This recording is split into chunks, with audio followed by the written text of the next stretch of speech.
بہترین امت۔ کبھی آپ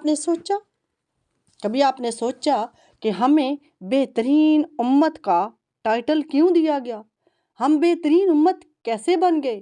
کروڑوں درود و سلام اس پر جس کے ہم امتی ہیں۔ انبیاء اور ان کی امتوں کی تاریخ شاہد ہے۔ اللہ نے امت محمد رسول اللہ کو اپنے فضل و کرم سے بے حد برکتوں اور رحمتوں سے نوازا ہے۔ اس سے قبل کوئی امت بھی اللہ کے لطف و کرم کا ایسا شاندار اعزاز حاصل نہیں کر سکی۔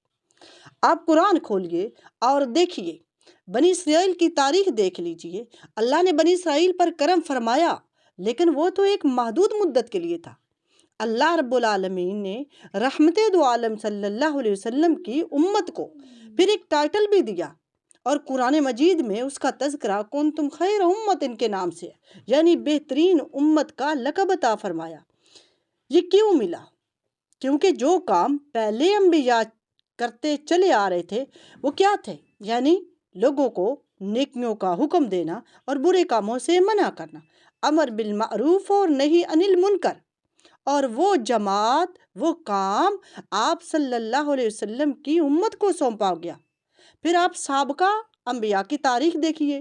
سابقہ انبیاء کی تاریخ یہ ہمیں بتاتی ہے کہ یہ کٹھن، یہ صبر آزما، یہ غیر معمولی کام کے پیش نظر پہلے جو انبیاء تھے انہیں طویل اور لمبی عمریں دی گئی تھی، تاکہ وہ اپنے کام کو لگن، خلوص، صبر، استقلال کے ساتھ اپنا مشن جاری رکھ سکے۔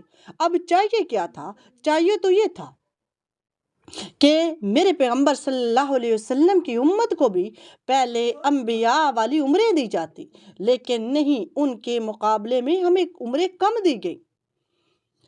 آپ صلی اللہ علیہ وسلم نے فرمایا، میری امت کے افراد کی اوسط عمر 60 برس ہے۔ کہا جاتا ہے کہ کسی امت کی اوسط عمر اس کے نبی کی عمر کے برابر ہوتی ہے، اور سرکار دو عالم صلی اللہ علیہ وسلم کی امت کی اوسط عمر جو تھی وہ کم تھی، اور انبیاء کرام والا کام مشکل اور صبر آزما تھا۔